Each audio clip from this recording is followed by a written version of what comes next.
Bismillahirrahmanirrahim. Alhamdulillah nahmaduhu wa nasta'inuhu wa nastaghfiruh. Wa na'udzu billahi min shururi anfusina wa min sayyiati a'malina. May yahdihillahu fala mudilla lahu wa may yudlil fala hadiya lahu. Asyhadu an la ilaha illallah wahdahu la syarika lah wa asyhadu anna Muhammadan abduhu wa rasuluh la nabiyya ba'dah. Allahumma salli wa sallim ala nabiyyina Muhammad wa ala alihi wa sahbihi ajma'in, amma ba'd.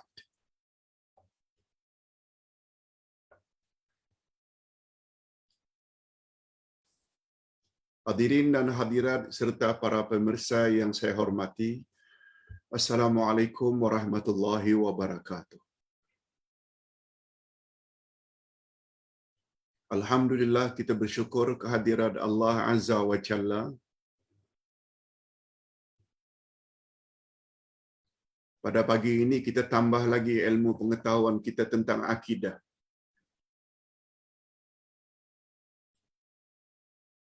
Setelah kuliah subuh pagi tadi juga membahas tentang akidah, iaitu nama Allah Al-Aziz.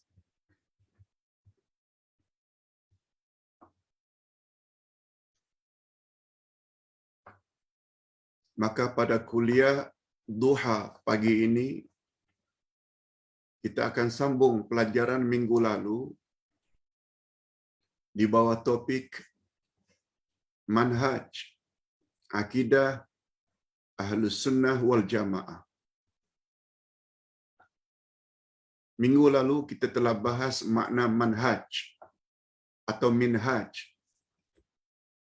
yaitu at-tariqul wadih, jalan yang terang, jalan yang nyata. Itu makna manhaj. Yang dalam bahasa harian, kalau kita lihat dalam kamus Arab English, dia boleh membawa makna syllabus, curriculum, sistem, metodologi. Oleh sebab itu, bila belajar Islam, kita mesti belajar ikut sistem, ikut metode, ikut kurikulum, ikut syllabus. Mana yang patut kita dahulukan, mana yang patut kita kemudiankan. Menyesuaikan satu-satu ajaran, termasuk ajaran agama, dengan kemampuan audiens, umur audiens. Itu namanya manhaj.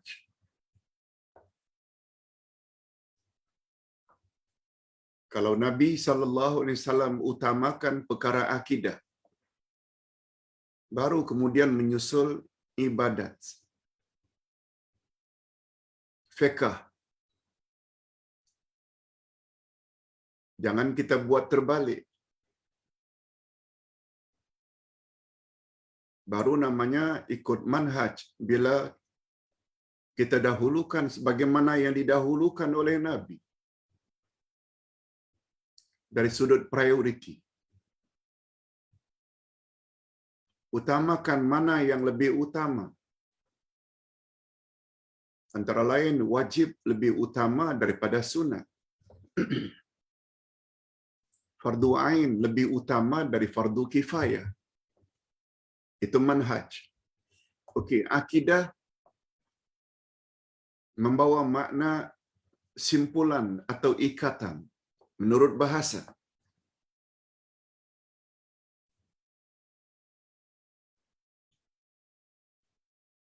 Tapi akidah menurut istilah agama, keyakinan yang putus, qat'i, jazim, yang tersemat di dalam lubuk hati tanpa dicemari oleh mana-mana keraguan atau sangkaan. Itu akidah.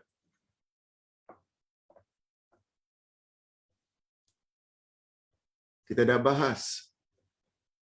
Manhaj sudah, akidah sudah. Sekarang Ahlus Sunnah wal Jamaah. Manhaj akidah Ahlus Sunnah wal Jamaah. Ahli kita dah bahas dah minggu lalu. Ahli mengandung dua makna. Pertama, ahli keluarga. Yang kedua, ahli dengan makna pakar. Oh, dia itu ahli ekonomi. Oh, dia itu ahli dalam bidang akidah. Oh, dia itu ahli dalam bidang tafsir. Oh, dia itu ahli dalam bidang hadis. Ahli di sini dengan makna pakar. Sesuai dengan firman Allah, a'udzubillahi minasyaitonir rajim. Fas'alu ahlal dzikri in kuntum la ta'lamun. Tanyalah kepada orang yang ahli, maknanya orang yang pakar dalam bidang masing-masing. Sekiranya anda masih belum tahu. Ahli di situ dengan makna orang yang pakar.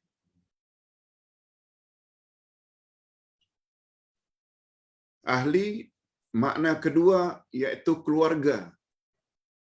Sebagaimana contoh yang Rasulullah yang Allah sebut dalam surat At-Tahrim ayat yang ke-6,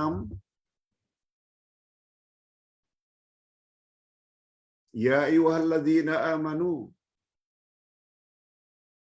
qu anfusakum wa ahlikum nara. Hei orang-orang beriman, jaga dirimu dan juga jaga ahli keluargamu dari api neraka. Kita dah sebut minggu lalu. Tidak cukup seseorang hanya menjaga dirinya dari api neraka. Pada masa yang sama dia juga perlu jaga, pelihara keluarganya dari api neraka. Sama ada pasangan, ibu bapa, anak cucu, itu ahli. Cuma bila ditanya bagaimana cara untuk selamat daripada api neraka, Ustaz dah sebut minggu lalu ayat 10 dan 11 dari surat Saf. Pertama, kita mesti ada iman terhadap Allah dan Rasul. Iman. Yang kedua, kita hendaklah beramal saleh, sama ada dengan harta atau dengan diri. Bila ada iman yang mantap, amal saleh yang baik dan banyak, itu adalah lebih baik jika kamu mengetahui. Okey. 3 perkara tersebut kita telah bahas dah. Apa makna manhaj? Apa makna akidah? Apa makna ahli? Nah, sekarang kita sambung. Apa makna sunnah? Apa pula makna wal jamaah? Dan kita akan teruskan nanti. Apa dia perkara-perkara yang sangat pokok yang wajib diketahui oleh kita yang berpahaman Ahlus Sunnah wal Jamaah? Ada 6. Okey, sekarang kita mula dengan memahami makna sunnah. Ingat, pembahasan kita sekitar manhaj, akidah, ahlu, sunnah, wal jamaah. 3 pertama sudah kita bahas. Manhaj, akidah, ahlu. Apa makna selanjutnya sunnah wal jamaah, Pak Ustaz? Nah, ini memerlukan pemahaman yang betul.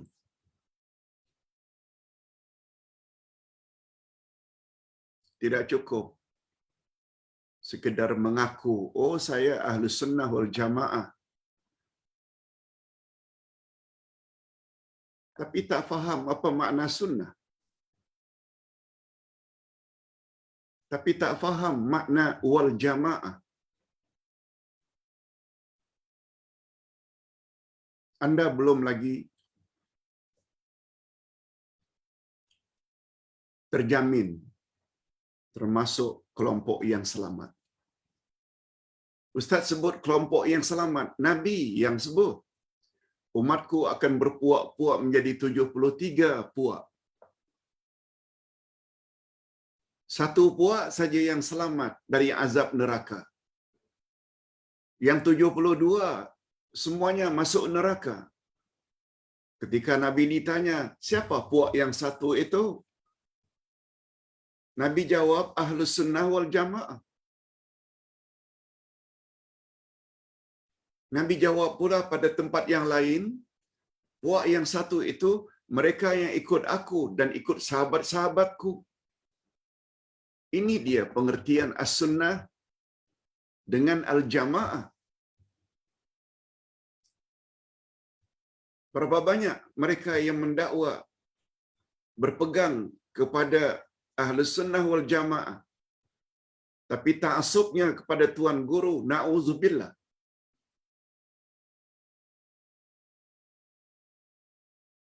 Sunnah-sunnah yang sahih datang dari Nabi diabaikan. Malah orang yang ingin menegakkan sunnah Nabi justru dicop sebagai pemecah belah dan sesat. Semua puak-puak itu semuanya mengaku Ahlus Sunnah wal Jamaah. Di mana puncanya? Karena tak belajar apa makna sunnah. Karena tak tahu apa makna wal Jamaah. Oleh sebab itu, bapa-bapa dan ibu-ibu serta para pemirsa yang saya hormati, walau kita orang awam, walau kita tidak dipanggil ustaz, walau kita tidak dipanggil jamaah, barangkali kita lebih selamat daripada orang yang punya gelaran bermacam-macam gelaran, tetapi tidak mengamalkan sunnah Nabi wal Jamaah. Nah, sekarang kita ingin beri penjelasan. Sebagaimana penjelasan dalam kuliah subuh tadi. Semua kita tahu Allah itu punya nama Al-Aziz. Bila tanya balik, apa makna Al-Aziz? Allah Maha Perkasa. Allah Maha Kuat. Apakah yang terkandung di dalam keperkasaan Allah? Oh, tak tahu. Karena tak belajar. Jemaah pagi tadi yang belajar, mereka sudah tahu. Alhamdulillah.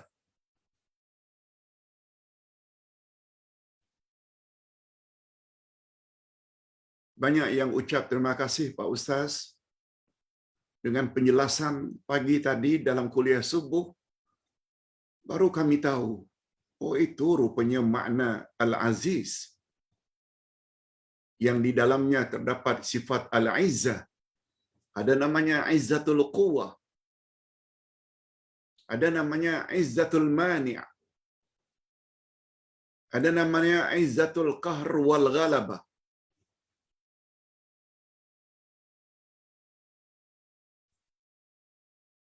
Kalau Anda tidak tahu lagi, sila dengar kuliah subuh pagi tadi.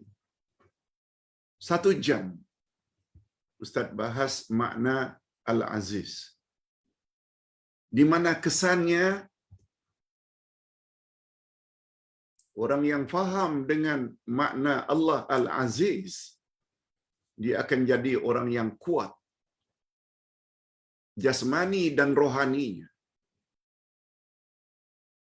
Dia tidak akan boleh dikalahkan. Kalau orang tersebut senantiasa menyandarkan dirinya kepada Allah yang Maha Perkasa, dia akan jadi orang perkasa. Sebab tempat dia bersandar adalah yang Maha Perkasa. Bawalah dalil-dalil dari akal fikiranmu.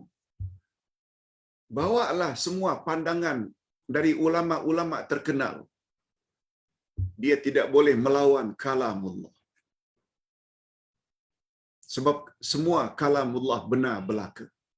Tak ada yang boleh diragukan. Bawalah amalan siapapun.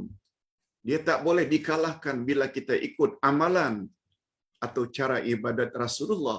Sebab baginda adalah insan yang paling kuat.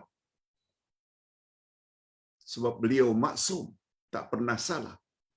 Itu yang membuat kita jadi kuat.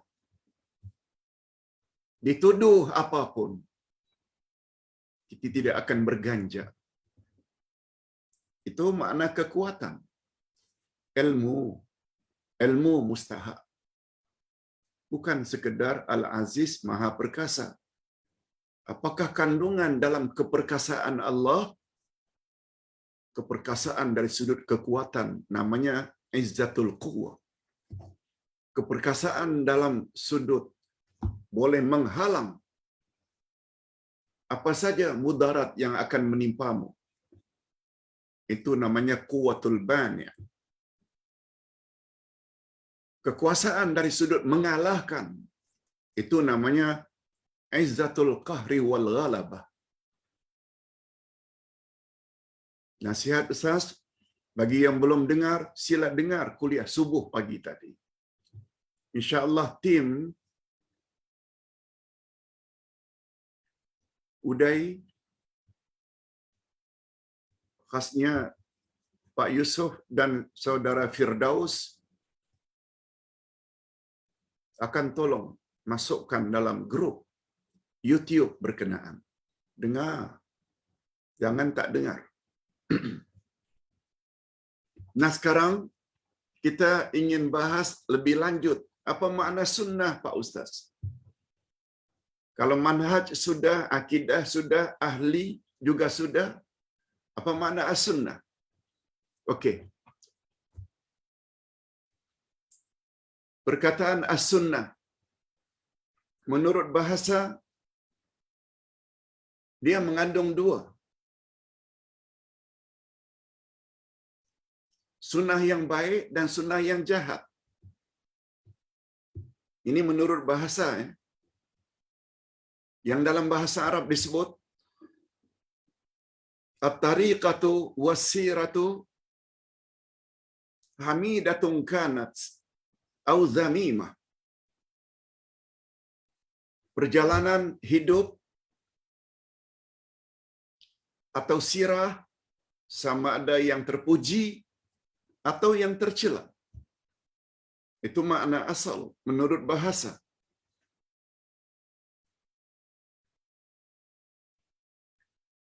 Kalau dikaitkan dengan sunnah Nabi, sunnah Khulafaur Rasyidin, itu adalah sunnah-sunnah yang baik belaka. Tapi bila diikuti perjalanan hidup bukan Nabi dan Khulafaur Rasyidin, ada kemungkinan sunnah itu sunnah yang jelek, sunnah yang buruk.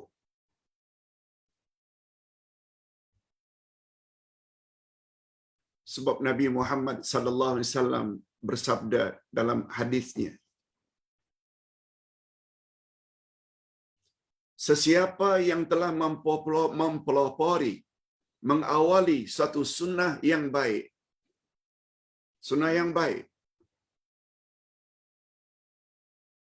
lalu sunnah yang dia buat dan anjurkan itu diikuti oleh orang ramai,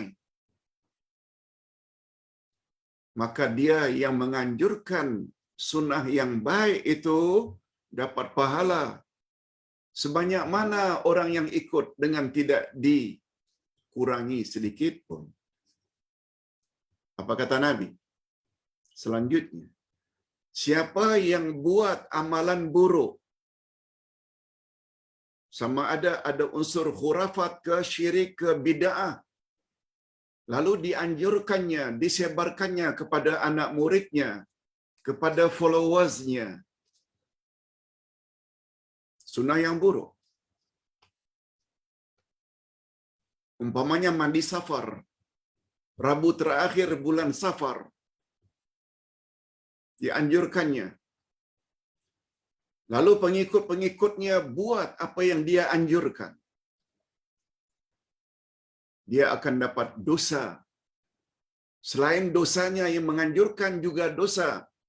Dia perlu tanggung semua dosa-dosa yang dibuat oleh pengikut-pengikutnya.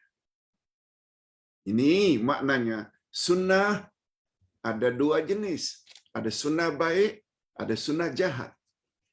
Semuanya mesti ditanggung oleh orang yang menganjurkan. Itu sebabnya bagi kita, seseorang yang apabila buat perkara bid'ah hanya untuk dirinya,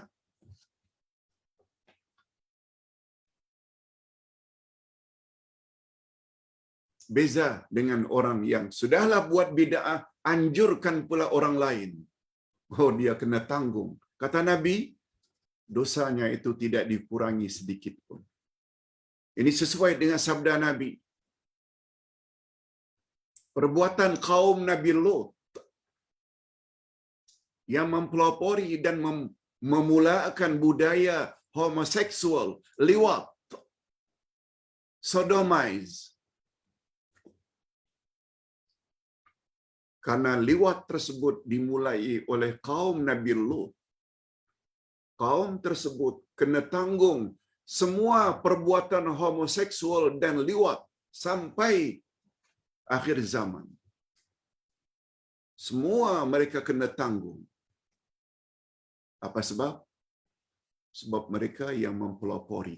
Itu namanya sunnah sayyi'ah. Sementara Abu Bakar, Umar, Osman, Ali ikut cakap Nabi dalam berakidah, dalam beramal ibadat. Lalu diikuti oleh tabi'in. Generasi berikutnya. Diikuti lagi oleh tabi'in, generasi berikutnya. Lalu diikuti oleh kita pula, umat akhir zaman. Selain amal kita diterima, dapat pahala. Semua orang-orang yang mempelopori, meneruskan perjuangan Nabi akan dapat ganjaran. Setiap orang yang mengikuti dengan tidak dikurangi sedikit pun. Yes. Make your choice. Mau kita share dan forward YouTube yang merapu, merapik, atau pastikan YouTube yang kita share pada orang lain atau grup yang pasti benarnya berlandaskan Quran dan Sunnah. Make your choice. Tidak dapat ganjaran yang berlipat ganda, atau ingin mendapat dosa yang berlipat ganda. Choose your choice. Ini peranannya ilmu.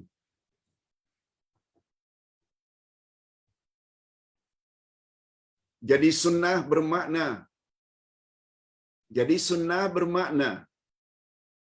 kullu man ibtada'a amran amila bihi qaumun min ba'dihi fa huwa allazi sanna. Dan kita kena faham ini. Apalagi kita selalu ikut. Mari kita ikut sunnah. Jangan sampai tak tahu apa makna sunnah. Coba lihat, setiap orang yang memulai suatu perkara, kemudian ada pula kaum yang melakukan perkara itu sesudahnya, maka dialah orang yang mensunnahkannya, yaitu pelopor sunnah tersebut. Cuma tergantung sunnah baik ke sunnah jahat.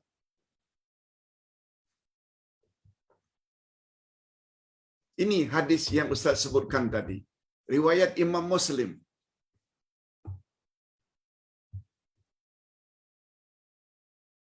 Ustaz harap pagi ini kita dapat jelaskan sejelas-jelasnya. Sebabnya Ustaz gunakan bahasa mudah, perlahan, lengkap dengan dalil. Sehingga setelah mengikuti kelas ini, kita dah tak ragu lagi. Apalagi ini menyangkut masalah akidah. Man sanna fil islami sunnatan hasanatan falahu ajruha wa ajru man amila biha ba'dahu min ghairi ayyunqasa min ujurihim syai'. Wa man sanna fil islami sunnatan sayyi'atan kana alaihi wizruha wa wizru man amila biha min ba'di min ghairi ayyunqasa min awzarihim syai'. Rawahu Muslim. Hadis sahih. Terjemahannya, barang siapa yang melakukan sunnah yang baik dalam Islam, maka selain ia akan mendapat pahala sunnah itu, dia juga mendapat tambahan pahala daripada orang yang melakukan sunnah itu sesudahnya, tanpa sedikit pun dikurangi pahala-pahala mereka. Dan barang siapa yang melakukan sunnah yang jahat, yang buruk di dalam Islam, maka selain ia mendapat dosa dari sunnah yang dilakukannya itu, juga ia mendapat dosa tambahan dari orang-orang yang melakukannya sesudahnya tanpa dikurangi dosa-dosa orang yang melakukan itu sedikit pun. Hadis riwayat Imam Muslim. Nabi sebut lagi hadis juga sahih riwayat Imam Bukhari. La tattabi'unna sunana man kana qablakum shibran bi shibrin wa zira'an bi zira'in hatta law dakhalu hujra dabbin la dakhalu. Sesungguhnya kamu akan mengikuti sunnah orang sebelum kamu. Kita ini follower terhadap orang-orang dahulu. Lalu apa kata Nabi? Follow-nya kita terhadap orang dahulu sejengkal demi sejengkal. Exactly macam orang dulu. Sehasta dengan sehasta. Sehingga jika mereka memasuki lubang biawak padang pasir, dob, mereka masuk dalam lubang, niscaya kita juga akan memasukinya. Hati-hati bapa-bapa dan ibu-ibu serta para pemirsa yang saya sayangi, lagi kasihi.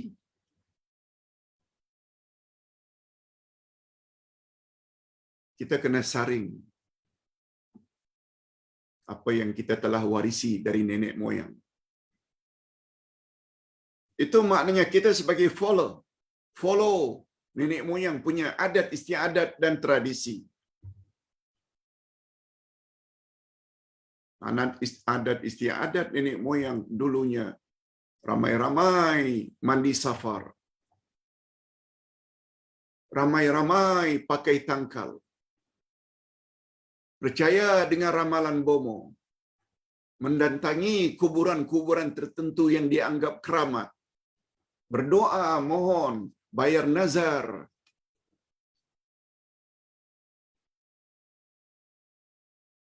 Lalu kita pula follow saja. Ini maksudnya. Hatta mereka masuk lubang biawak pun kita masuk lubang biawak. Begitu Nabi dah sebut dalam hadis sahih riwayat Imam Bukhari. Hadirin dan hadirat kena ingatnya, kita tidak bermaksud nak menyalahkan nenek moyang.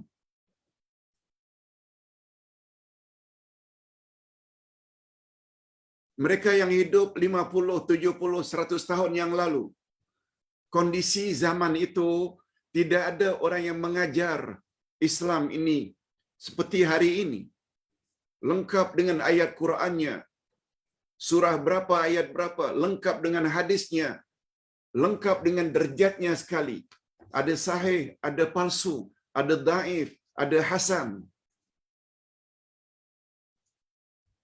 Nenek moyang kita andai kata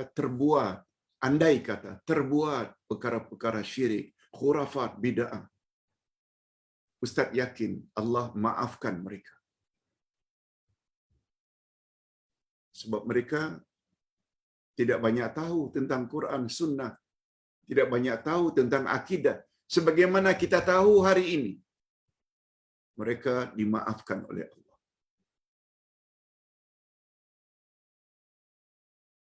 La yukallifullahu nafsan illa wus'aha. Manusia tidak diberatkan oleh Allah kecuali apa yang mereka termampu. Jadi bila kita sebut perkara ini bukan bermaksud nak menyalah-nyalahkan nenek moyang. No. Yang salah itu orang yang berada pada era ilmu pengetahuan. Penyampaian agama Islam berlandaskan Quran dan Sunnah. Masih lagi follow yang lama. Ini yang kita ingin tegur. Bagimu, tiada maaf bagimu. Apa sebab?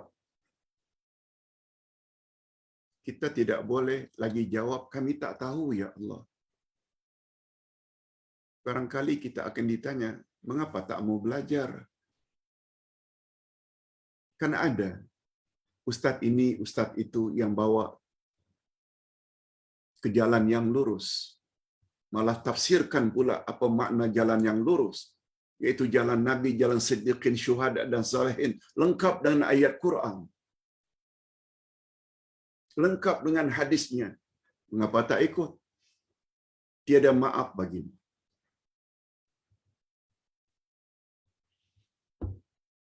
Kesimpulan dari dua hadis di atas. Apa kesimpulan? Dari dua hadis sahih di atas. Ini baru namanya belajar sunnah. Kesimpulan dari dua hadis di atas pertama. Ada 4 kesimpulan yang dapat kita ambil.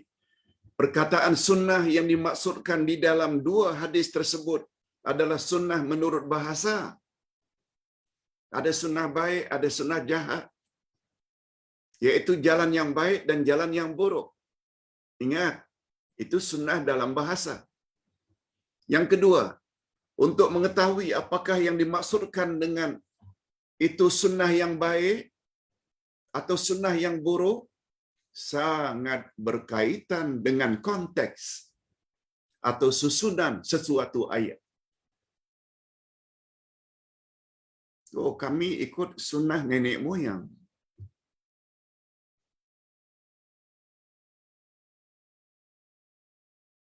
Itu lain.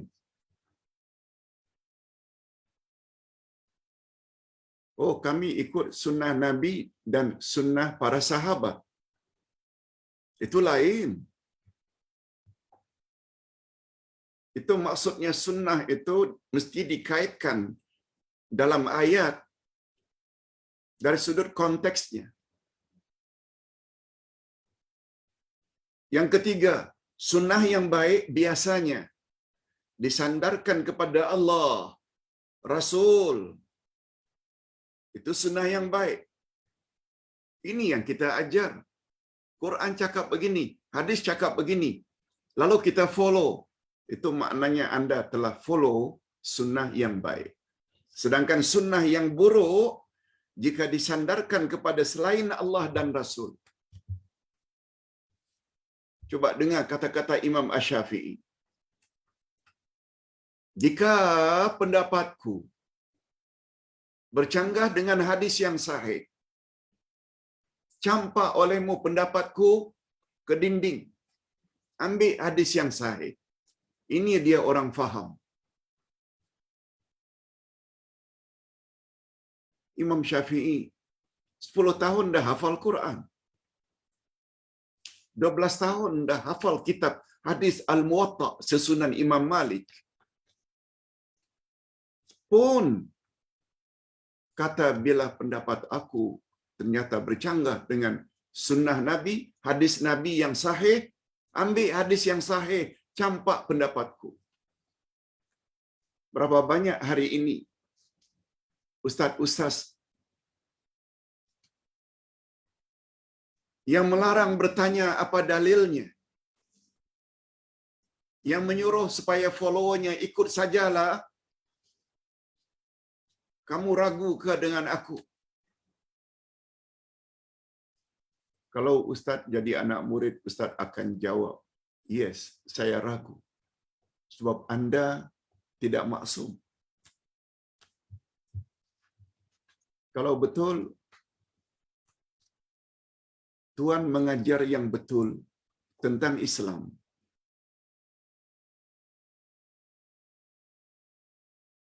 rujukan utama Islam, Quran dan Sunnah, bukan kata-kata seseorang. Bila disandarkan Sunnah itu berdasarkan Quran dan Sunnah, itu dia Sunnah yang betul. Tapi bila disandarkan hanya pada pendapat ini, pendapat itu, aku baca dalam kitab ini, kitab itu, belum tentu. Kecuali jika bersesuaian dengan kehendak Allah dan Rasul. Yang keempat, namun demikian kebiasaannya sunnah digunakan untuk perkara-perkara yang baik saja. Nah, ini kesimpulan terakhir. Biasanya penggunaan ikut sunnah, makanlah ikut sunnah, minumlah ikut sunnah. Itu maknanya biasanya yang baik-baik. Ustaz buat contoh. Falyakul wal yashrab biyaminihi. Kata Nabi, hendaklah kamu makan dan minum dengan tangan kananmu. Bismillah.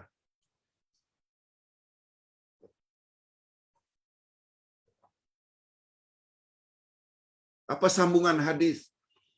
Fa inna syaitana ya'kul wa yashrab bishimalihi. Karena syaitan makan dan minum dengan tangan kirinya. Make your choice. Mau ikut sunnah Nabi Muhammad atau sunnah syaitan?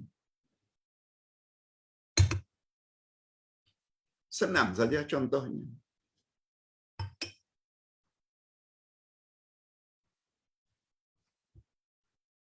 Berapa banyak orang yang makan minum dengan tangan kiri, hatta sesetengah guru agama.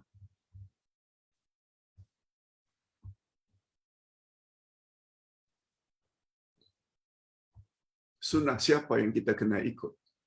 Ini dia. Imam Ibnu Katsir berkata, ini ulama tafsir yang cukup terkenal, Imam Ibnu Katsir. Beliau ini bermazhab Syafi'i.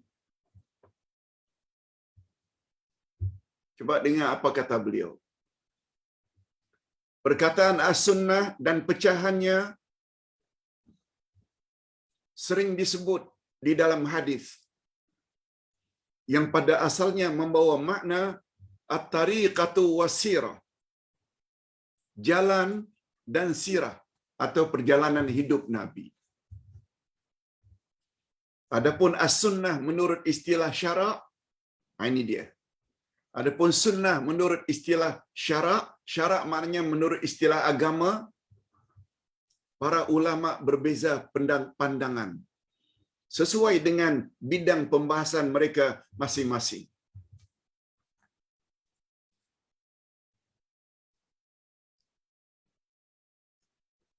Sebab ulama itu dia peka dalam masalah fiqh, dia faham, dia menjurus kepada pembahasan fiqh, namanya fuqaha. Ada ulama yang mahir dalam bidang hadis atau sunnah. Namanya muhaddisin, pakar hadis. Ada ulama itu dalam sudut tafsir, nama mereka mufassirin. Ada mereka yang mahir dalam masalah akidah, mereka dipanggil dengan usuliyin atau usuliyun. Perbezaan dari sudut itu sesuai dengan mereka punya background, mereka punya kepakaran. Okey, kita baca satu demi satu.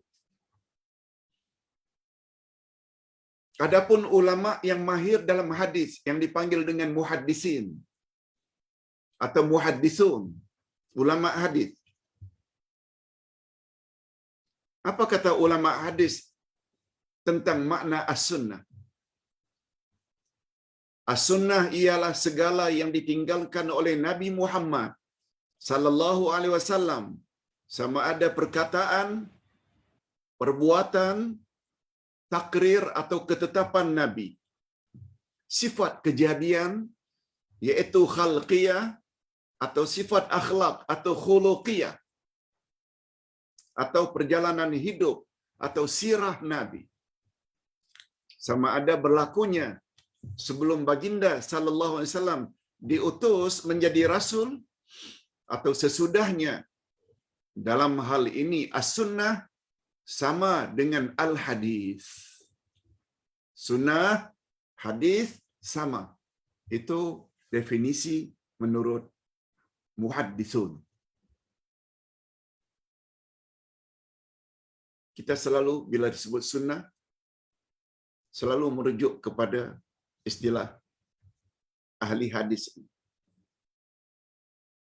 Perbuatan Nabi, umpamanya salat duha, tahajud, witir, rawatib. Ucapan Nabi, innamal a'malu binniyat. Amal diterima mesti berdasarkan niat. Akhlak Nabi, pemaaf, penyabar. Kita ikuti. Nabi SAW berjenggot. Kita coba pelihara semampu yang boleh jenggot.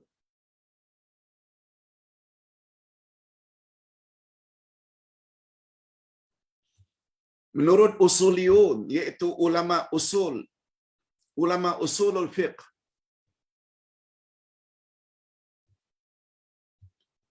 as-sunnah pula menurut mereka segala yang dinukilkan atau dipindahkan daripada Nabi secara khusus yang tidak terdapat di dalam Al-Quran. Dia datang dari Nabi sebagai penjelasan dari Al-Quran. Penjelasan-penjelasan yang datang dari Nabi. Itu namanya sunnah. Dan itu bukan Quran. Itu sebabnya, hey, golongan anti hadis.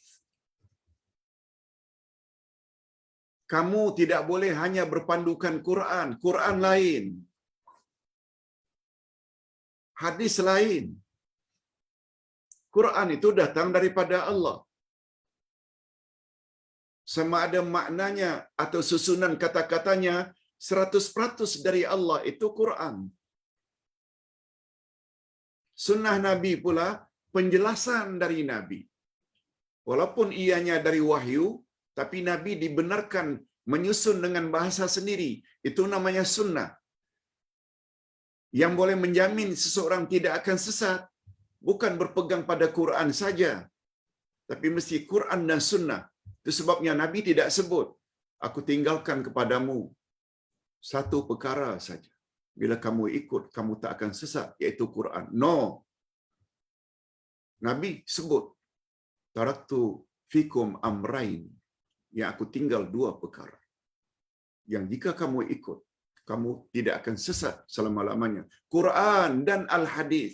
Yes, ini dia. Quran hanya menyebut secara umum, aqimus salat.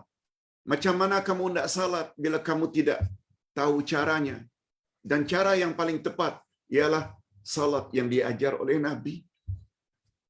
Wa atimul hajja wal umrata lillah. Sempurnakanlah haji dan umrah semata-mata karena Allah. Dari mana kita miqat? tawa berapa pusingan, melontar jamarat dengan batu berapa biji, sebesar apa batunya, ukuf di Arafah berapa hari bulan. Semua itu terdapat di dalam sunnah Nabi. Tak ada dalam Al-Quran.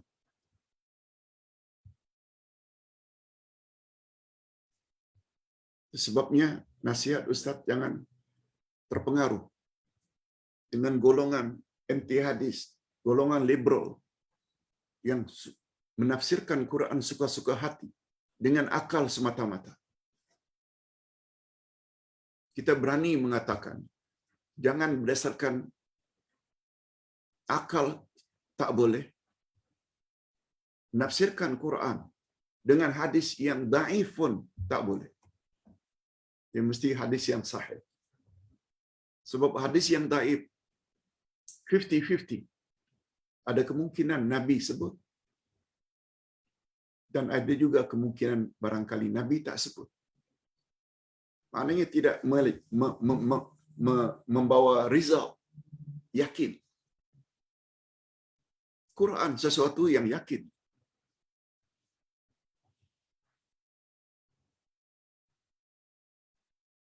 Ulama usul menumpukan pembahasan mereka tentang as-sunnah atau al-hadis dari sudut ia sebagai dalil syara'.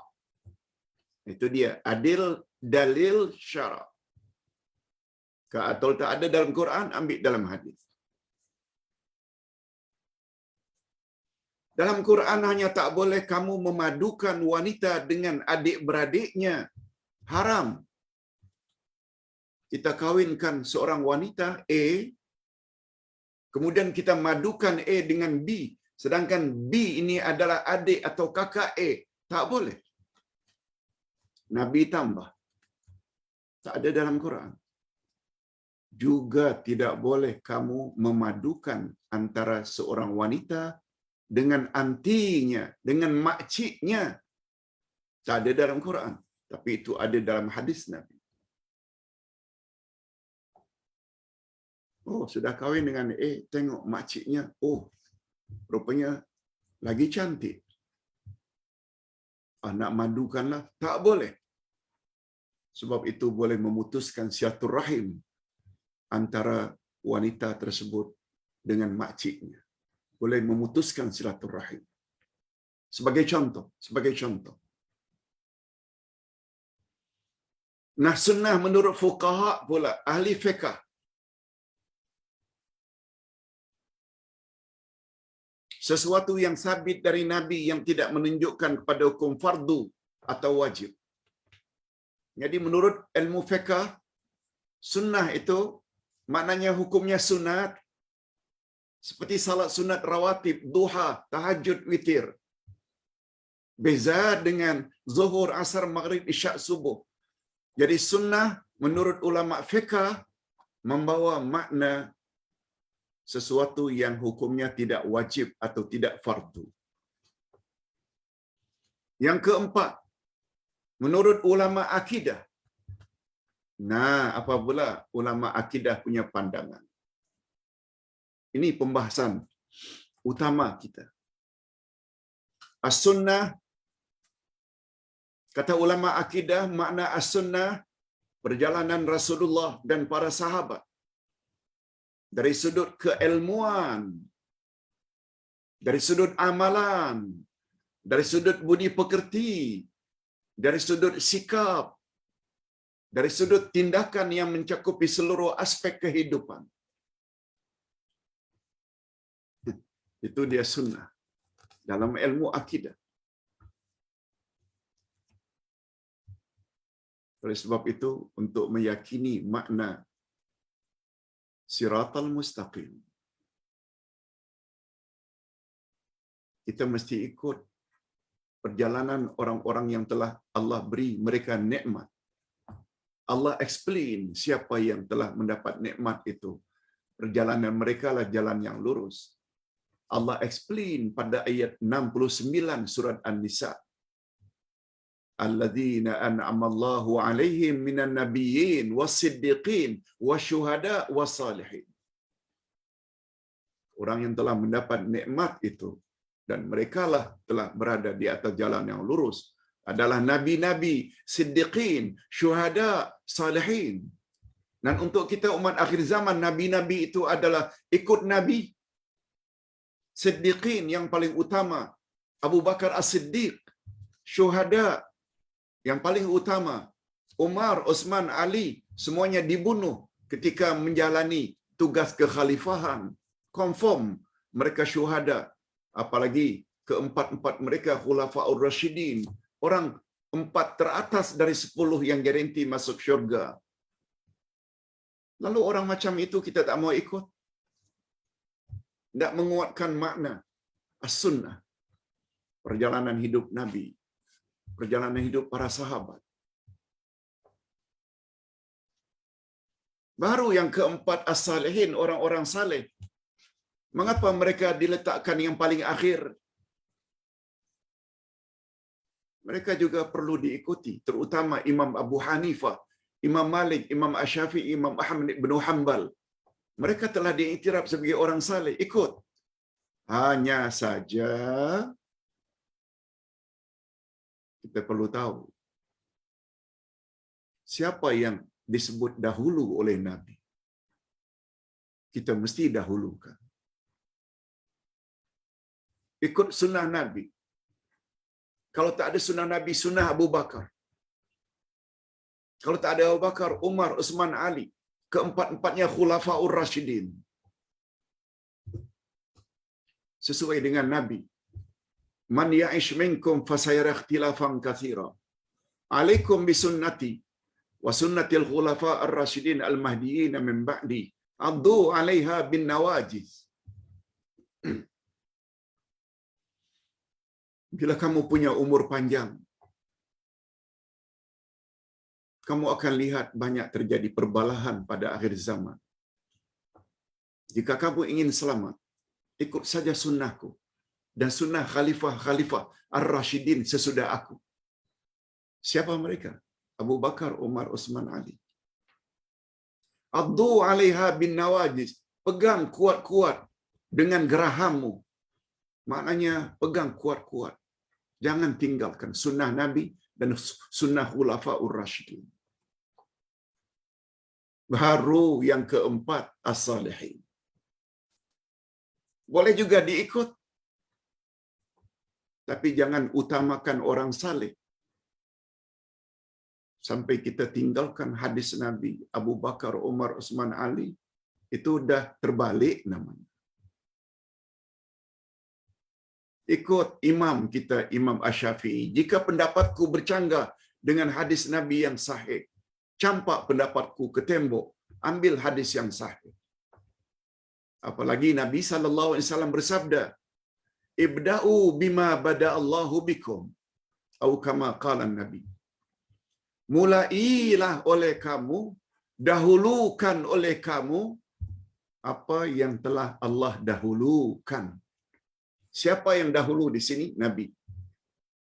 Next, Abu Bakar. Next, syuhada, Umar, Uthman, Ali. Baru last, orang-orang saleh. Adalah menjadi terbalik. Fanatik dan ta'assub tuan guru melampau. Sampai meninggalkan apa yang Nabi kata Abu Bakar, Umar, Uthman, dan Ali. Contohi kita tinggalkan. Terbalik. Ekoran dari terbalik, terbalik pula nasibnya nanti di akhirat. Allahu Akbar. Itu sebabnya, sebagai contoh, apabila kamu akan mendirikan salat, hendaklah kamu beruduk dulu dengan membasuh muka. Setelah itu baru tangan hingga ke siku. Kemudian baru sapu kepala. Kemudian baru kaki. Kata Nabi, mulailah sebagaimana yang Allah mulai. Muka, tangan, kepala, kaki. Jangan mulakan dengan tangan hingga ke siku. Jangan mulakan dengan sapu kepala dulu. Apalagi memulakan dengan basuh kaki. Kemudian baru muka. Kemudian tonggang langgang. Salatnya tidak akan sah. Karena wuduknya tidak sebagaimana urutan yang telah ditetapkan oleh Nabi. Macam itulah prinsipnya. Nabi dulu. Baru khulafaur rasyidin. baru orang-orang saleh. Allahu Akbar. Pemahaman macam ini sangat perlu oleh orang-orang akhir zaman. Terutama mereka yang terlalu fanatik dan ta'assub kepada tuan guru. Mudah-mudahan hadirin dan hadirat serta para pemirsa yang dapat pencerahan ini semakin mantap keyakinan bahwa segala yang datang dari Nabi dan para sahabat itulah yang terbaik. Terutama mereka yang hidup pada 3 kurun pertama. Hadirin dan hadirat rahimakumullah.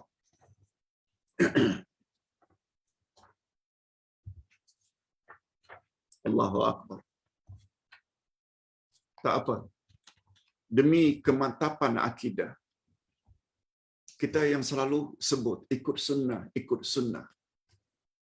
Ustaz mahu pencerahan pagi ini kita faham apa makna sunnah yang sebenar. Menurut bahasa lain, ada kemungkinan sunnah baik, sunnah buruk. Tapi menurut istilah agama, sunnah itu confirm baiknya bila ikut kehendak Allah dan kehendak Rasul. Dan salafus salih.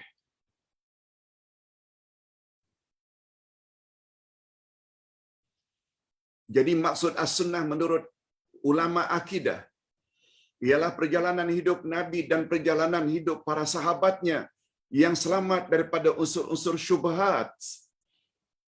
Syubhat selamat daripada kesamaran dan syahwat, memperturutkan hawa nafsu. 3-4 hari yang lalu kita baru sebut ini.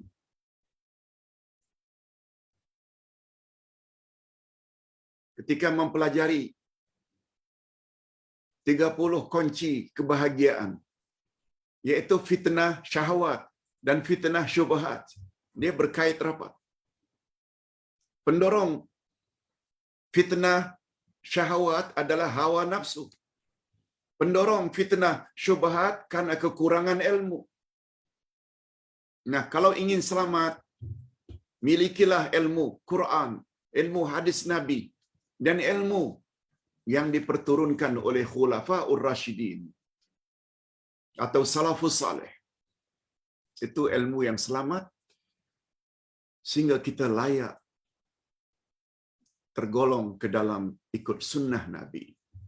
Ulama akidah juga melihat as-sunnah sebagai semua perkara yang dibawa oleh Rasulullah sallallahu alaihi wasallam, sama ada yang bersumberkan Quran atau al-hadis, dan juga termasuk ijtihad para sahabat.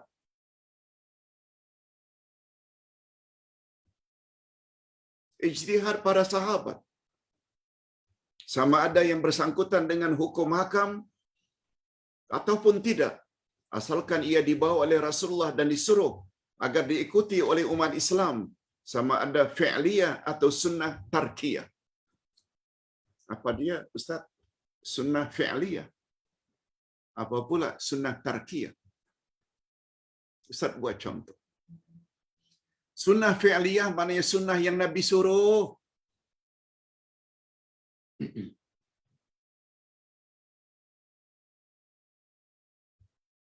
Ada suruhan Nabi tak habis salam supaya baca istighfar 3 kali? Ada Nabi suruh tak? Setelah itu kita disuruh membaca Allahumma antas salam wa minkas salam. Setelah itu Nabi ada suruh tak baca ayatul kursi? Baca zikir subhanallah, alhamdulillah, Allahu akbar beberapa kali. Itu namanya sunnah fi'liyah. Setelah itu Nabi ada suruh tak agar kita buat salat sunat ba'diyah? Begitu urutannya. Wirid dulu, zikir dulu, baru salat sunat. Jangan buat terbalik. Itu namanya sunnah fi'liyah. Nabi yang suruh buat, fi'il tu buat.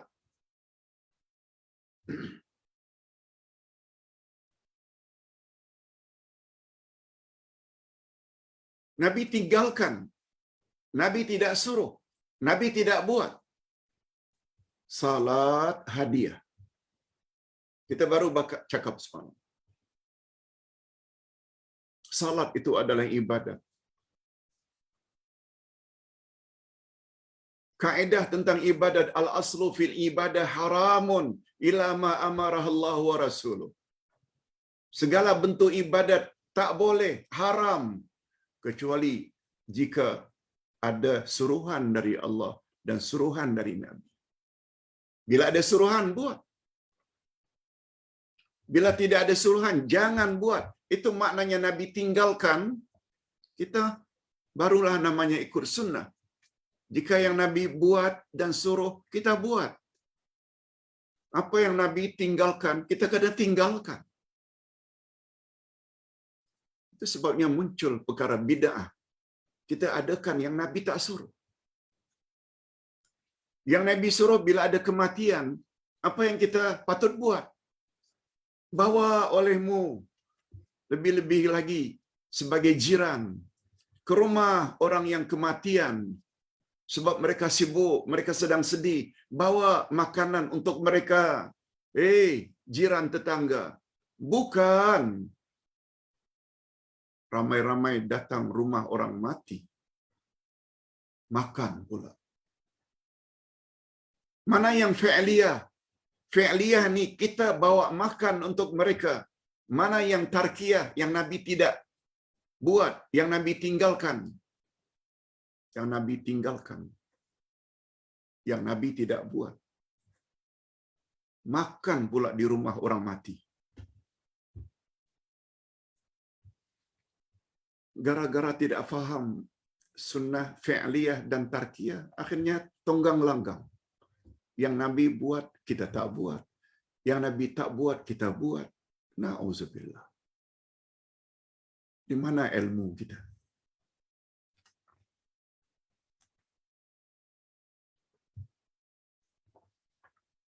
Hadirin dan hadirat. Jadi kesimpulannya, nampaknya pagi ini kita hanya mampu bercakap tentang as-sunnah. Izinkan Ustaz menjelaskan sedikit lagi. As-sunnah selain mempunyai makna tersendiri menurut para ulama, ya, sesuai dengan muhaddisin, fuqaha, usuliyin dan ulama akidah, mereka berbeza pendapat sesuai dengan bidang mereka masing-masing. Sebagaimana telah jelaskan di atas, as-sunnah juga mempunyai pengertian yang lain. Nah, sebagai tambahan, bagus juga kita tahu. Pertama, as-sunnah adalah setiap perkara yang disampaikan oleh Rasulullah selain Al-Quran. Yes, Quran, kita sebut Quran, jangan kata sunnah. Sunnah ini yang datang dari Nabi. Sebagaimana hadis yang kita bacakan tadi. Aku tinggalkan 2 pedoman untukmu, wahai umat. Selagi kamu berpegang teguh, kamu tak akan sesat selama-lamanya. Al-Quran dan sunnahku. Itu makna sunnah. Yaitu selain daripada Al-Quran. Ini banyak isyarat dalam Al-Quran. Yang hikmah, yang sunnah itu diistilah dengan al-hikmah. Yang kedua, as-sunnah setiap perkara yang mempunyai dalil syara'. Itu namanya baru sunnah. Yang tidak ada dalil syara', sekedar cakap-cakap sifalan-sifalan, itu bukan sunnah. Sebab mereka bukan maksum. Sama ada dari Quran atau sunnah Nabi. Dan ijtihad para sahabat. Ijtihad sahabat termasuk dalam sunnah juga berdasarkan hadis Nabi. Kita dah baca tadi. Sunnah ni termasuk sunnah sahabat. Khasnya khulafa'ur rasyidin. Jika kamu punya umur panjang, kamu akan lihat banyak terjadi perbalahan. Perbezaan pendapat. Kalau kamu ingin selamat, ikut sunnahku dan sunnah khulafa'ur rasyidin sesudahku. Gigit, maknanya pegang kuat-kuat. Ini memberi makna. Itu sebabnya Nabi tidak sebut ketika ditanya, siapa golongan yang satu itu, hanya mereka saja yang selamat dari neraka. Nabi jawab, ma ana alaihi wa ashabi, mereka yang ikut aku dan sahabat-sahabatku. Nabi tidak sebut mereka yang ikut aku saja. Tidak. Nabi tambah dan sahabat-sahabatku. Maknanya Nabi tahu perjalanan sahabatnya masih lagi murni sebagaimana yang diajar oleh Nabi. Begitu juga Nabi SAW menyebat peminum arak 40 sebatan. Abu Bakar still 40 lagi. Tapi Umar telah robah karena keadaan semakin buruk terhadap orang yang minum arak. Umar buat double jadi 80 kali sebat. Wa kullun as-sunnah. Semua itu adalah sunnah. Begitu komen dari Ali bin Abu Talib. Yang ketiga, makna sunnah lagi. Sunnah sebagai lawan dari bid'ah. Sunnah lagi. Ini yang setengah-setengah orang tak suka dengar. Tapi Nabi yang sebut. Wa iyyakum wa muhdatsatil umur wa kullu muhdatsatil umur bid'ah wa kullu bid'ah dalalah. Jauhi olehmu perkara bid'ah. Semua bid'ah itu adalah sesat. Setelah perpecahan dalam agama terjadi dan perkara bid'ah pun muncul dan hawa nafsu menjadi ikutan, maka ketika itu jika seseorang dikatakan sunni, itu orang sunni, itu bermakna ia melakukan perbuatan atau amalan yang bertepatan dengan Islam. Sama ada yang dalilnya dari Quran atau sunnah Nabi, ataupun ijtihad para sahabat, seperti mengumpulkan mashaf, menyeragamkan bacaan qiraat Al-Quran, dan menulis hadis Nabi. Semuanya itu sunni.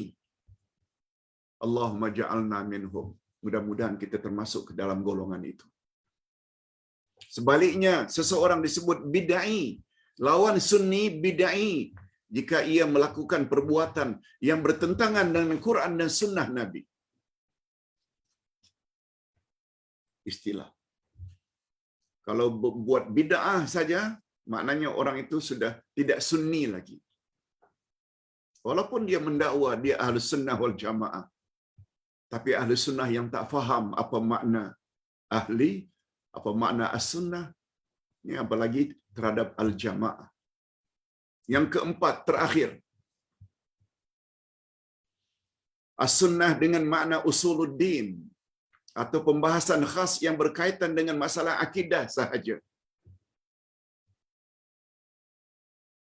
Penggunaan istilah ini berlaku pada kurun ketiga Hijriah. Orang apabila menyebut pada 3 kurun pertama, orang itu sunni, maknanya akidahnya itu akidah Ahlussunnah wal Jamaah, ikut Nabi dan para sahabat. Menurut Ibnu Rajab, istilah as-sunnah yang paling masyhur di kalangan ulama mutaakhirin, makna ulama belakangan ini, yaitu perkara yang terselamat dari syubhat, kesamaran. Yaitu mereka tidak ragu-ragu lagi. Itu sebabnya majlis ilmu seperti ini sangat perlu diadakan. Sangat perlu diikuti untuk menyelamatkan umat supaya jangan tersalah dalam urusan akidah, khasnya masalah iman kepada Allah, iman pada malaikatnya, kitab-kitabnya, rasulnya, hari kiamat, masalah takdir, fadilat para sahabat. Mereka mengarang dan menyusun tentang ilmu-ilmu ini dan mereka namakan hasil karya mereka dengan kitab-kitab as-sunnah, kutubus sunnah. Karena pembahasan mereka menjurus kepada akidah. Dan mereka khaskan ilmu akidah ini dengan nama as-sunnah. Apa sebab? Ilmu akidah mereka namakan as-sunnah karena penyelewengan tentang akidah sangat-sangat berbahaya. Dan jika tergelincir akidahnya akan binasa segala-galanya. Masih ingat firman Allah, la in asyrakta la yahbatanna amaluk wa la takunanna minal khasirin. Bila kamu terlibat dengan syirik, hancur musnah seluruh amalanmu dan di akhirat kamu pasti rugi. Firman Allah. Az-Zumar, kalau tak salah ayat 63 atau 65. Banyak macam mana pun salat, puasa, haji, umrah berkali-kali, gara-gara akidahnya rosak karena bercampur syirik, hancur segala-galanya. Itu sebabnya kutubus sunnah selalu diartikan dengan persoalan akidah. Jadi yang paling utama kita ikut sunnah adalah menjaga akidah kita supaya jangan jadi rosak. Hadirin dan hadirat rahimakumullah. Ustaz coba untuk menjawab beberapa pertanyaan di bawah ini.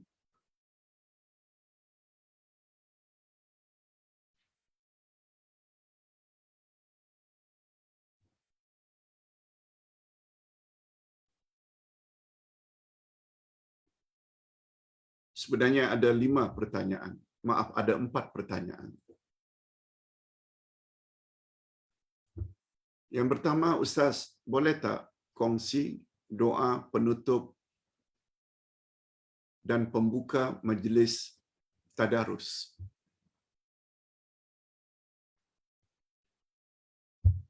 Sebenarnya tidak ada doa-doa yang special. Cuma datang dalam Al-Quranul Karim, bila tadarus ini, dia ada kaitannya dengan Al-Quran.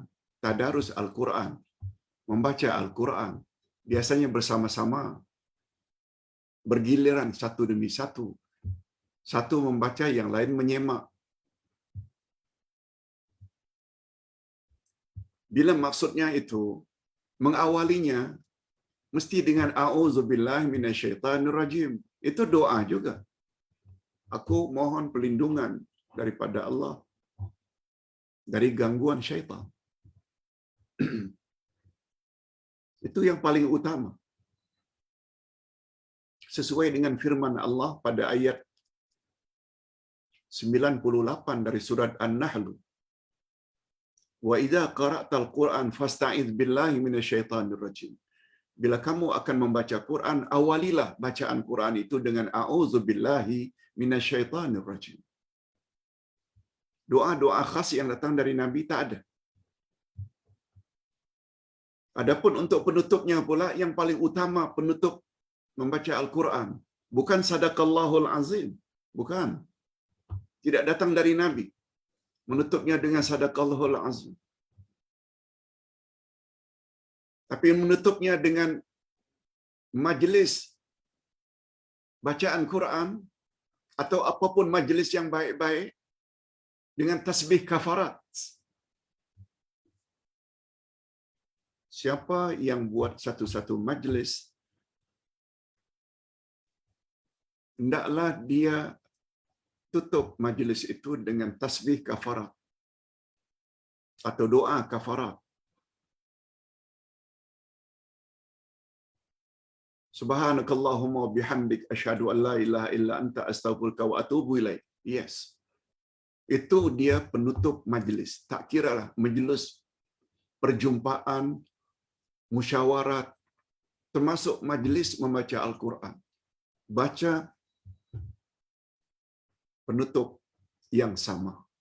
Sebab kata Nabi, bila itu ditutup, selain kamu akan mendapat ganjaran, segala silap salah yang terjadi di dalam majlis tersebut, sama ada musyawarat atau baca Quran, makhrajnya kurang tepat, ikhfanya kurang tepat, idghamnya kurang tepat, semuanya akan dihapuskan oleh Allah. Allah tutup. Itu sebabnya disebut dengan doa kafarat. Kafarat maknanya penutup dosa. Okey, itu secara singkat. Enggak baca doa-doa lain silakan. Tapi yang Ustaz maksudkan, sunnah Nabi awali dengan a'udzubillahi minasyaitonirrajim. Mengapa kita mesti atau sebaiknya awali? Sebab syaitan paling tak suka kita mendekatkan diri dengan Al-Quran. Itu jawabannya. Mengakhiri pula, itu ada hadis Nabi. Termasuk mengakhiri majlis membaca Quran. Yang kedua, Pak Ustaz, adakah amalan-amalan khas di dalam nisfu Sya'ban? Ini nisfu Sya'ban tak lama lagi ini. Pertengahan bulan Sya'ban. Nisfu maknanya setengah atau separuh. Bahasa Arab, nisful lail. Lail itu malam. Nisful lail, midnight, tengah malam. Hadis, hadirin dan hadirat.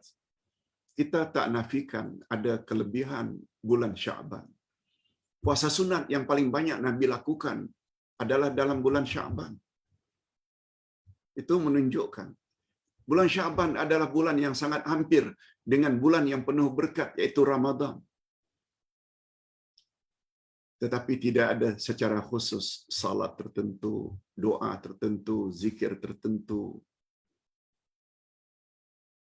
Kita baca pada malam nisfu Sya'ban. Tidak ada satupun hadis yang sahih.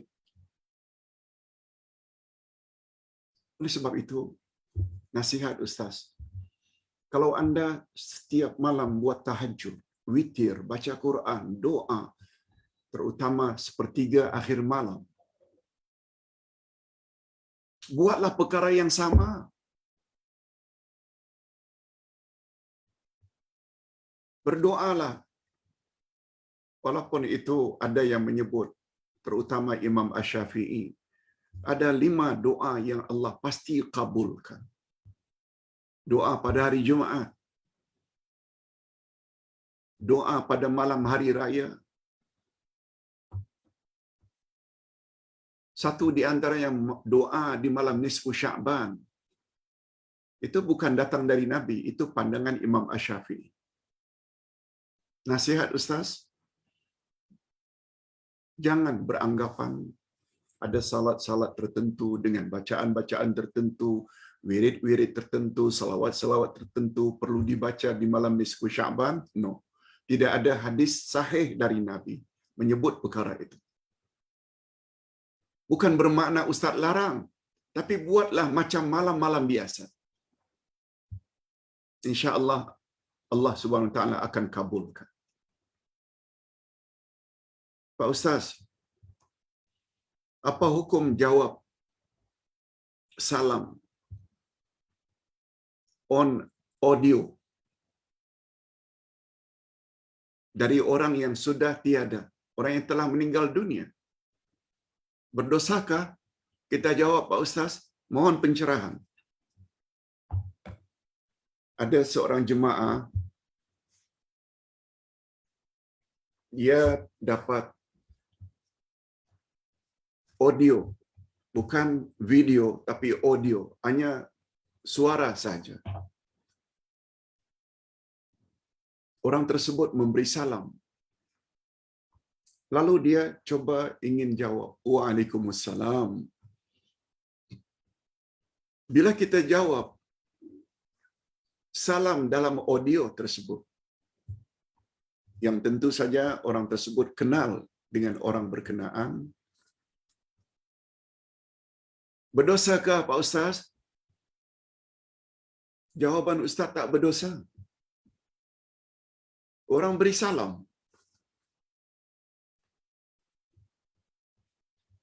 Orang yang beri salam dalam televisyen, kita jawab, dapat pahala tak?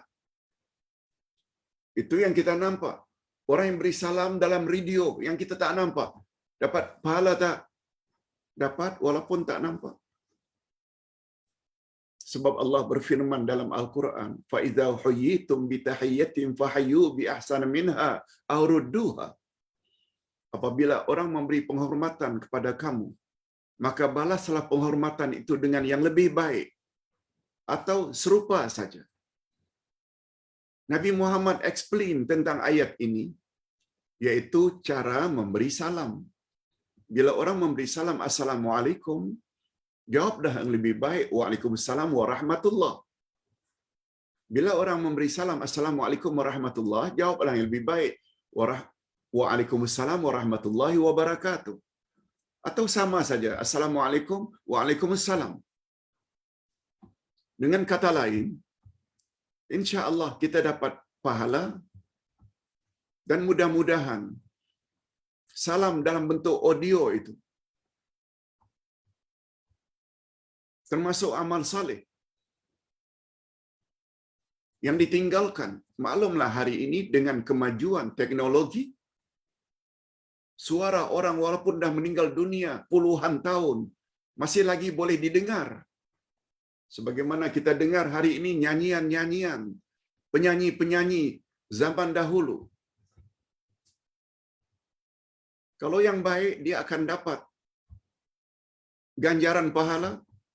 Bila nyanyian-nyanyian yang tidak baik terus-menerus, dia akan dapat dosa yang dipanggil dengan dosa jariah. Tapi bila beri salam, ini Ustaz, Assalamualaikum warahmatullahi wabarakatuh. Ustaz meninggal dunia. Allahu Akbar. Tolong doakan. Terima kasih jemaah yang mendoakan Ustaz agar panjang umur, so boleh menyampaikan lagi untuk dijadikan sebagai panduan. Terima kasih. Andai kata video-video Ustaz yang ribuan, maklum buat video sudah 42 tahun divideokan. Tak berapa ribu YouTube. Andai kata jemaah Ustaz yang meninggal dunia, Ustaz beri salam lalu jawab, insya-Allah Ustaz juga akan dapat pahala dalam kubur. Karena itu amal baik. Sebagaimana Ustaz tulis buku, lalu Ustaz dah meninggal dunia, buku dibaca, Ustaz dapat pahala. Wallahu a'lam. Itu pandangan Pak Ustaz. Bukan saja tidak berdosa, malah ada baiknya. Bila orang yang memberi salam, kita jawab, Waalaikumsalam, walaupun orang yang memberi salam itu kita tahu sudah meninggal dunia. Wallahu a'lam. Pak Ustaz, ini yang terakhir. Syarat amal diterima bagi umat Islam ada dua, ikhlas lillah, dan yang kedua, ittiba, mengikut cara Rasulullah sallallahu alaihi wasallam.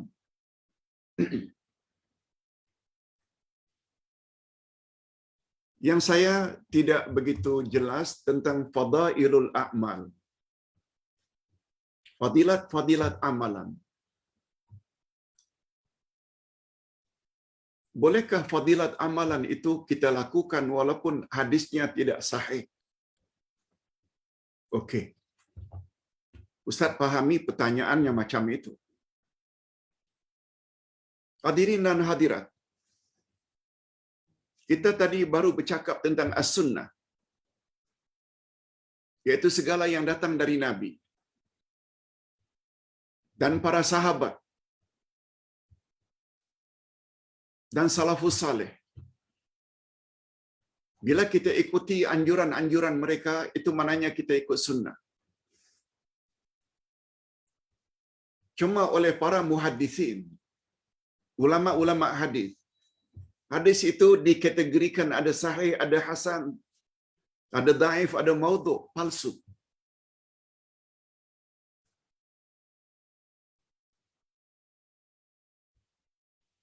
Kata Imam Al-Ghazali,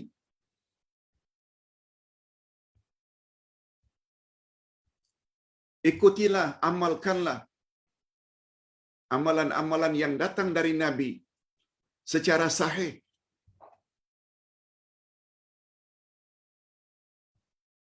Sebab apabila yang datang dari Nabi secara sahih kita tidak buat, kita tak terbuat. Untuk apa kita buat anjuran-anjuran Nabi dalam hadis yang dipertikaikan kesahihannya? Umpamanya dhaif. Namun demikian, ulama hadis pula mengatakan, hadis dhaif masih boleh diguna pakai jika ia menyangkut fadailul a'mal. Fadailul amal maknanya fadilat-fadilat amalan. Oh, kalau begitu adakah Pak Ustaz yang dipanggil dengan atau sesuatu yang tak boleh bersandarkan hadis yang sahih? Bolehkah Pak Ustaz? Jawabnya ada yang berkaitan dengan akidah, ada yang berkaitan dengan hukum hakam, halal haram. Nah, itu lain dan itu berbeza dengan makna, itu berbeza dengan maksud fadailul a'mal. Akidah adalah sesuatu keyakinan. Hukum hakam, halal haram adalah sesuatu yang mesti pasti. Atas dasar itu, bila hadis itu hadis daif, tidak boleh hadis daif dijadikan sebagai rujukan dalam masalah akidah. Akidah hanya boleh berdasarkan hadis sahih, paling kurang hadis hasan. Sebab dia mempunyai result yakin. Yakin dapat menopang keyakinan akidah. Sedangkan hadis daif, kata ulama hadis, dia hanya membawa result. Zon itu maknanya ragu-ragu. Istilah lain 50-50. 50% ada kemungkinan Nabi sebut, 50% ada kemungkinan Nabi tidak sebut. Oleh sebab itu, karena hadis itu daif, dia tidak boleh dijadikan sandaran dalam masalah hukum, hakam, halal, haram. Tak boleh. Dan dia lebih-lebih lagi lah tak boleh sebagai sandaran atau rujukan akidah. Sebab akidah itu yakin. Tak akan disokong oleh sesuatu yang ragu-ragu. Namun demikian, kalau itu sekedar fadailul a'mal, ini fadilat amalan. Salat sunat hajat. Ada yang mengatakan dalilnya memang ada, tapi hadisnya dhaif.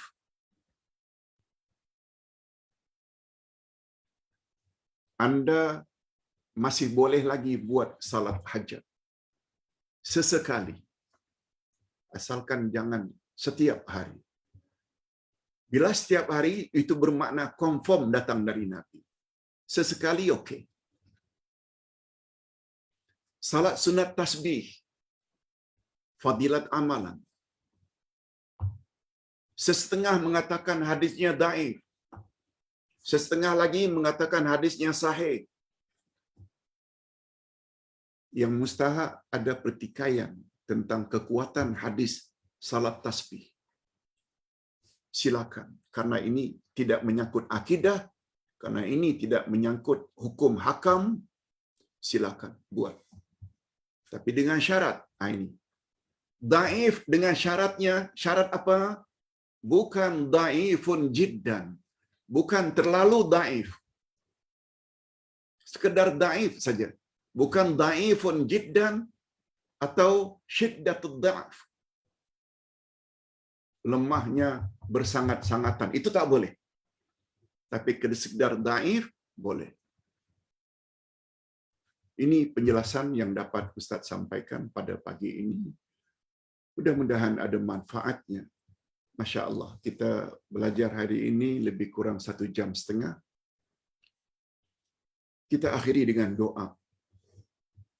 Alhamdulillahirabbil alamin wassalatu wassalamu ala asyrafil anbiya'i wal mursalin wa ala alihi wa sahbihi ajma'in. Rabbana ighfir lana dzunubana wa liwalidina warhamhum kama rabbawna shighara. Rabbana hab lana min azwajina wa dzurriyyatina qurrata a'yun waj'alna lil muttaqina imama. Ya Allah, ampunkanlah dosa kami dan dosa kedua ibu bapa kami, dan cucurilah mereka rahmat-Mu ya Allah, sebagaimana mereka telah didik kami sejak dari kecil. Ya Allah, berilah kami pasangan hidup dan zuriat keturunan yang menyedapkan pandangan mata dan hati kami, dan jadikanlah kami pemimpin bagi orang-orang yang bertakwa. Ya Allah, ya Tuhan kami, pada hari ini kami mendapat pencerahan tentang makna manhaj, tentang makna akidah, tentang makna ahli, dan berikutnya tentang makna as-sunnah. Bagi kami, pemahaman terhadap perkara-perkara ini sangat mustahak, supaya kami tidak tergolong ke dalam golongan orang-orang yang hanya mendakwa dengan lidahnya Ahlus Sunnah wal Jamaah, tapi mereka tidak faham apa makna manhaj, apa makna akidah, apa makna ahli, apalagi tentang makna sunnah yang sebenarnya. Oleh sebab itu, berilah kami kekuatan, ya Allah, untuk senantiasa menambah ilmu sebelum kami Engkau jemput, supaya akidah kami, amal ibadat kami, dan akhlak kami semuanya baik ikut sunnah, sehingga layak diterima sebagai amal saleh, sebagai bekal kami di akhirat nanti. Ya Allah, hindarkanlah kami dari sifat jemu mendalami ilmu-ilmu agama berteraskan Quran dan sunnah. Allahumma anta rabbuna farzuqna al-istiqamah. Ya Allah, Engkau adalah Tuhan kami. Oleh sebab itu, berilah kami sifat istiqamah, konsisten di atas kebenaran.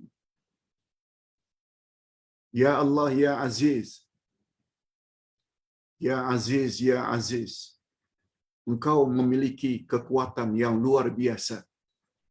Sama ada izzatul quwwah atau izzatul mani atau izzatul qahr wal ghalabah.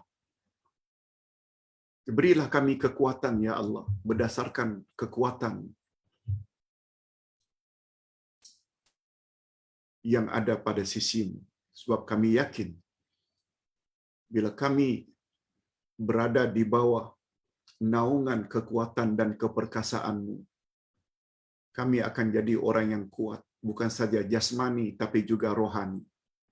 Sebab Engkau maha kuat segala-galanya. Tidak ada yang dapat menandingi kekuatanmu. Oleh sebab itu, kami rasa kuat, ya Allah, dalam beragama, bila kami kembali kepada kalammu Al-Quran dan kalam Rasulmu Nabi Muhammad, sebab baginda maksum. Wa sallallahu ala nabiyyina Muhammad wa ala alihi wa sahbihi ajma'in. Subhana rabbika rabbil izzati amma yasifun. Wa salamun alal mursalin walhamdulillahi rabbil alamin. Subhanakallahumma wa bihamdik, asyhadu an la ilaha illa anta astaghfiruka wa atubu ilaik. Wassalamualaikum warahmatullahi wabarakatuh.